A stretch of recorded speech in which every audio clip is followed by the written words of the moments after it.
Ya, salam sehat. Bandarmologi DRMA ke-1.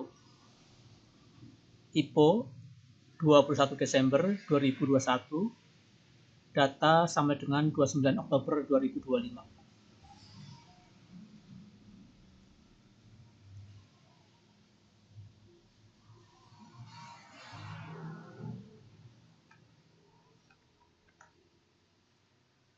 Ya, kita ke company profile ya. Sini komisaris, direksi, komisaris, direksi ya. Nah, di sini memegang ya cukup lumayan ya. Di total ada 10% lebih, 11% mungkin ya. Cukup lumayan, besar.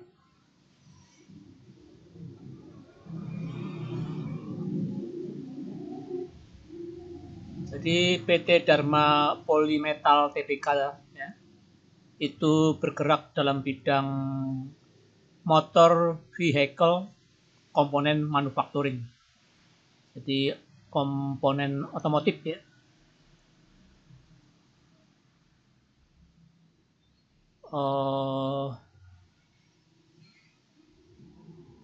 Sektornya itu cyclical ya. IPO tanggal 20 Desember 2021.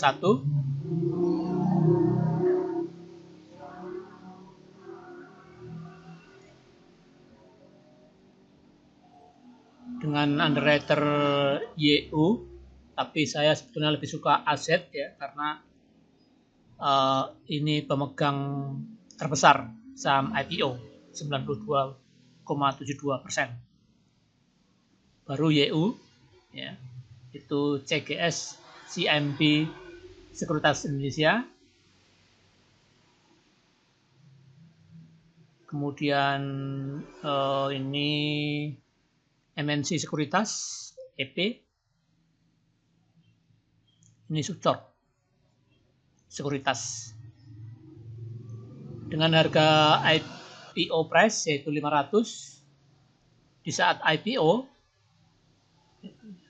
saham publiknya 15%, kemudian founder share-nya 85%. Setelah kurang lebih 4 tahun ya, saham publik berubah ya, dari tadinya 15 jadi 10, founder share-nya dari 85 menjadi 89. Ada perubahan 4% ya. Nah, perubahan 4% ini itu diambil dari saham publik yang tadinya 15 berkurang jadi 10.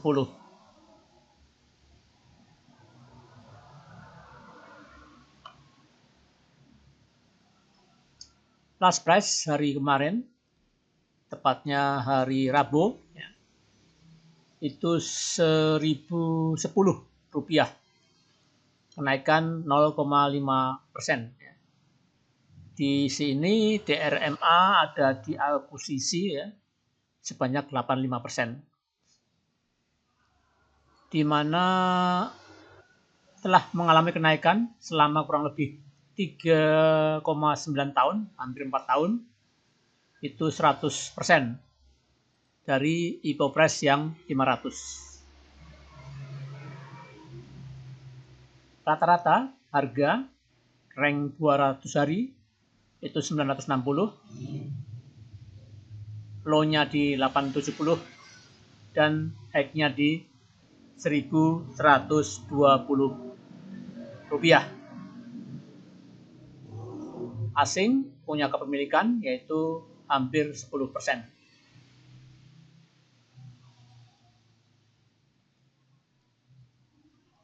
Nah, kita ke jual dan beli. Di mana underwriter seperti biasa, aset itu menjual 55% melalui Altrade di Tengarai di pasar nego ini ya, karena harganya 621. Kemudian PD 6%, YP 3%, ZP 2%, AZ 2%. Ini cenderung retail. Ya, tambah ini. Oh, bukan. Ini bukan retail ya. Yang AZ dan DX ini retail. Ini tanda petik ya. Karena ranknya 4 tahun.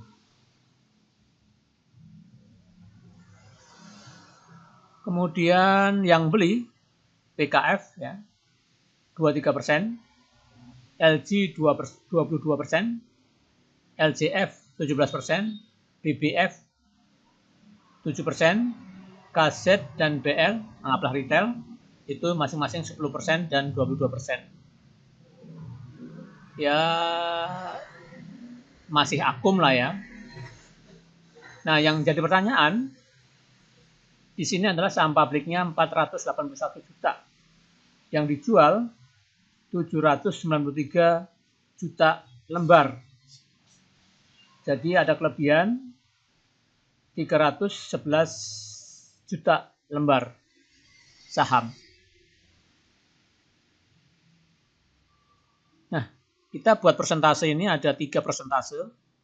Persentase dari market, ya, persentase dari free float, free float ya, dan persentase dari total share. Kalau dari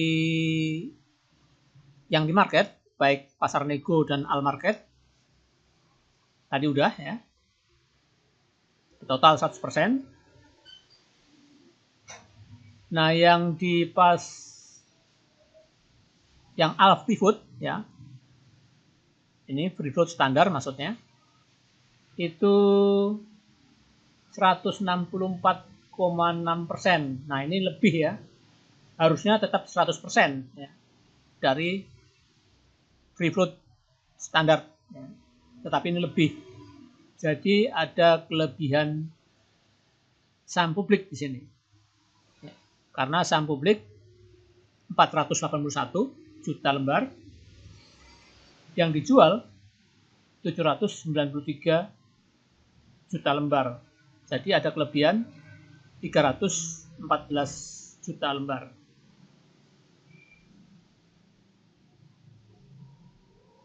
Nah, ini yang bikin ya permasalahan jadi tidak sederhana. Ya.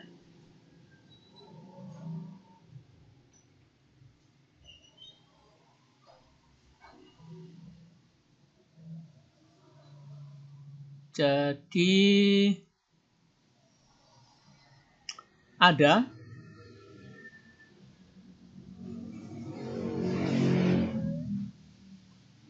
saham shareholder yang berpindah tangan. Jadi berpindah shareholder ya, perubahan shareholder.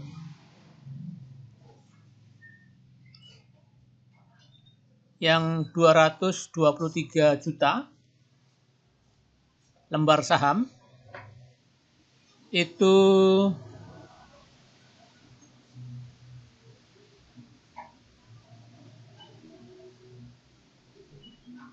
didapat dari free float yang berkurang. Tadinya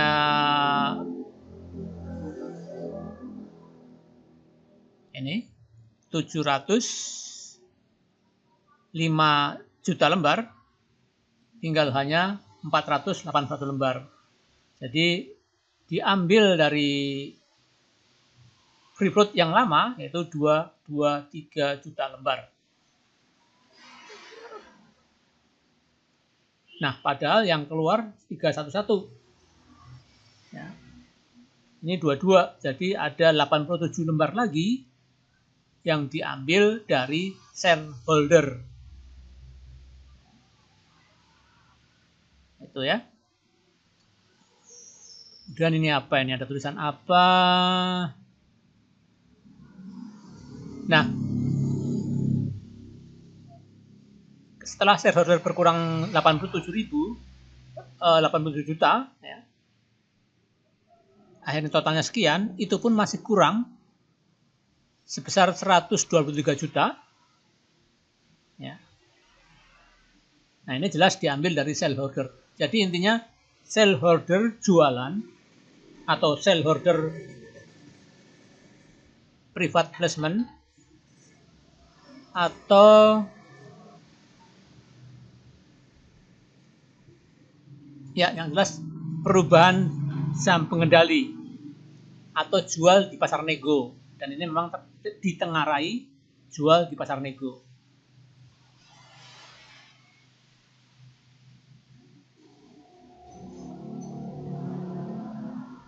Jadi shareholdernya berkurang, ini ditambah ini ya.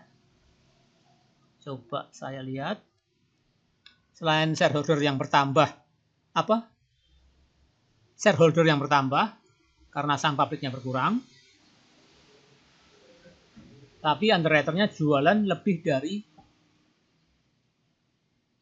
saham publik yang berkurang, ya, dan itu masih kurang, maka diambil dari shareholder.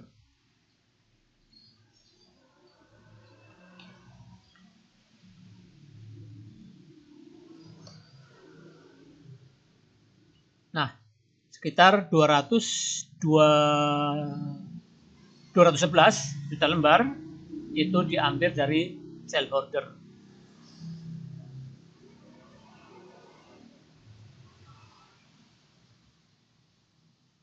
Itu ya. Nah, ini apa ya? Jadi agak lama ya karena terjadi perpindahan saham pengendali dan pengurangan saham publik.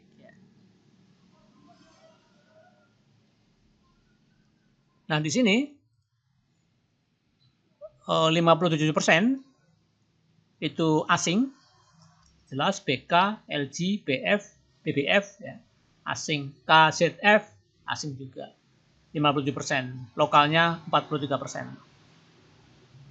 4% yang jualan asing dan lokal 96%.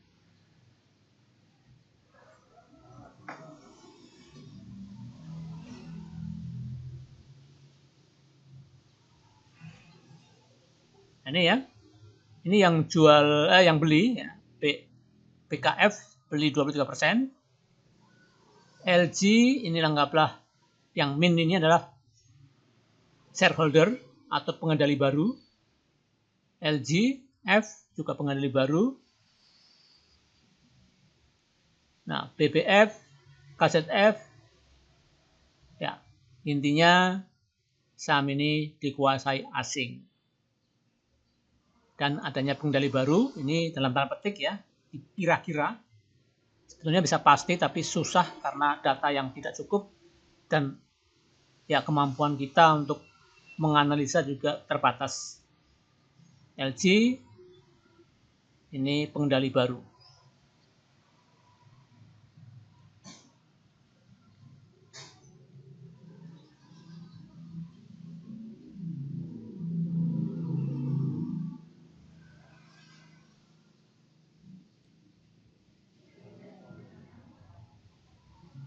Nah, sini ya. Ini asumsi ya, karena fixnya ya hanya perusahaan yang tahu, yang ngurusin saham ya. Yang di buy sell 4%, jadi cukup kering gulung menurut saya ya.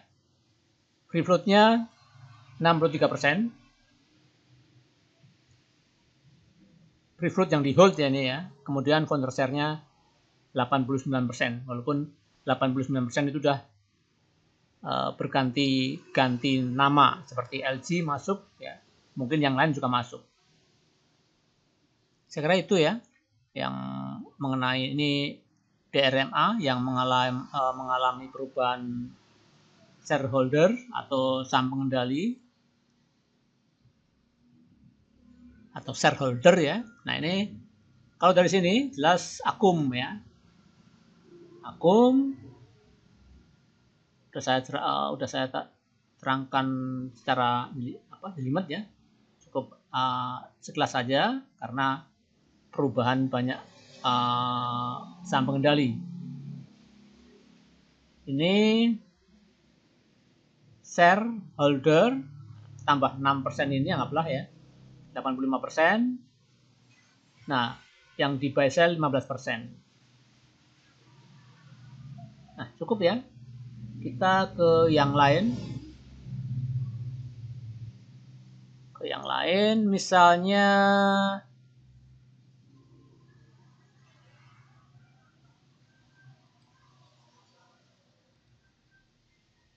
ini DRMA.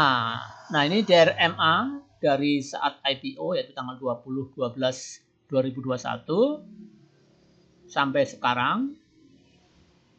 Ini jelas-jelas terjadi asing ya, 73% beli, lokal 27, asing 9% jual, 91% lokal jualan.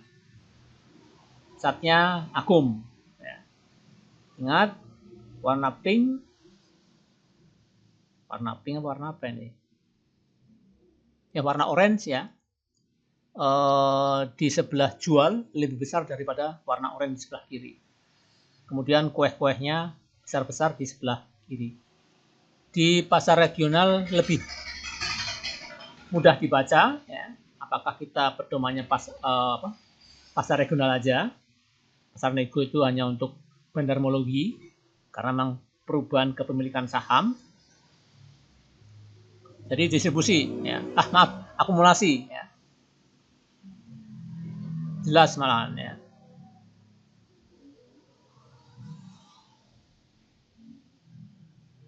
Ya.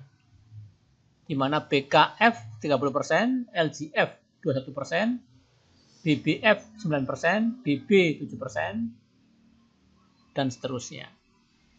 Yang jualan ini aset underwriter ya.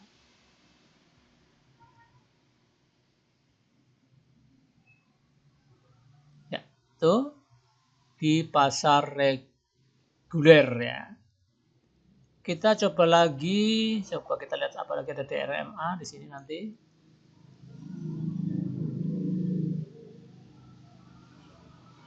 Nggak ada.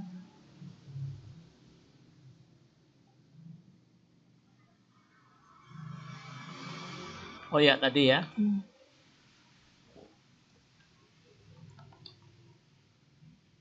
Kalau kita ambil dari tanggal 27 bulan 10 sampai tanggal 3 hari, berapa hari ya?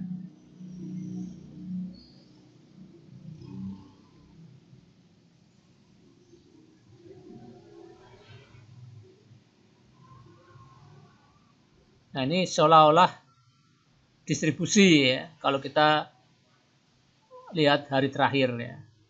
3 hari terakhir.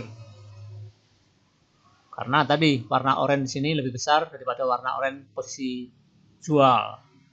Kemudian rotinya ini gede, ini rotinya kecil-kecil. Ya. Nah, walaupun positifnya ini BKA-nya BKF dan itu pun yang beli banyak di DRMA. Terus apa lagi ya?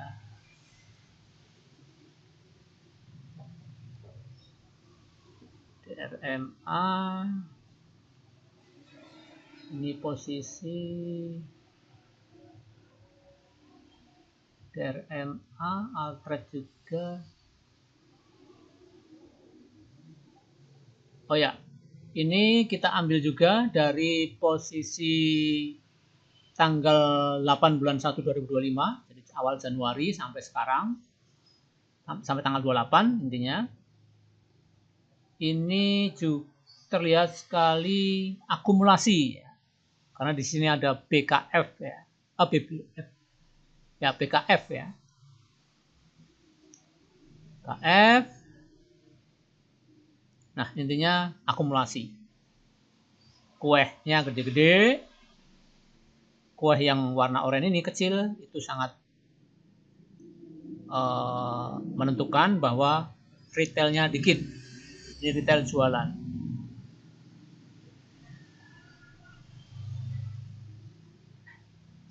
Nah, itu ya DRMA. Intinya kalau saya nilai itu C plus B, antara C dan B. tapi tingkat volatilitasnya di bawah sedang, tapi tidak lelet. Itu bandarmologinya B ya. Kita nilai B. Kita ke chart. Ada rumor sih bahwa DRMA ini diakuisisi gitu. Nah ini ya. Apakah akan membuat flag? Aku akan membuat pennant atau symmetrical triangle dan sebagainya, atau pola setengah tiang ya. Itu chart DRMA dengan sekuritas yang ini. Kita coba sekuritas yang lain.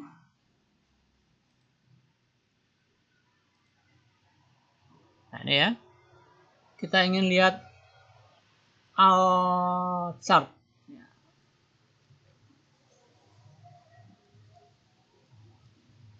Betul-betul kalem saham ini ya. Hari pertama harga IPO-nya berapa? 500 ya. Nah 500 ya.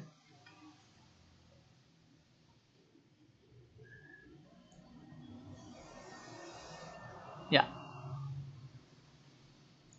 perusahaan ini memang ya susah dibaca. IPO-nya memang naik di posisi open ya, tetapi close di bawah harga IPO.